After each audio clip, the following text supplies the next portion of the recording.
బాగున్నారండి. కోనసీమ అనూష్ కిచెన్. మీరంతా ఏం చేస్తున్నారండి? నైట్ నానబెట్టుకున్న శనగలు చూడండి. నేను ఇప్పుడు దండగుచ్చుతున్నానండి. 108 లెక్క పెట్టుకోవచ్చు మనం.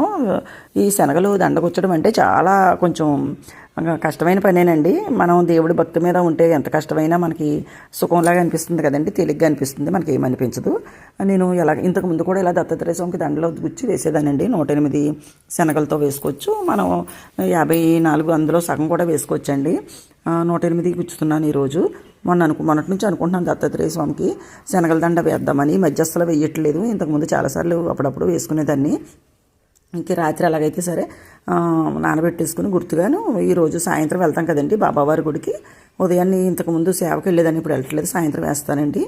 చూసారా, దండ 108 పూసలు లెక్క పెట్టుకోవాలండి. మనం ఇలాగ పూసలు అంటే శనగలండి, పచ్చి శనగలు నానబెడతాం కదా, అదండి. దత్తాత్రేయ స్వామికి వేస్తే చాలా మంచిది. ఈ వీడియో మీకు నచ్చినట్లయితే లైక్ చేయండి, షేర్ చేయండి, సబ్స్క్రైబ్ చేయండి.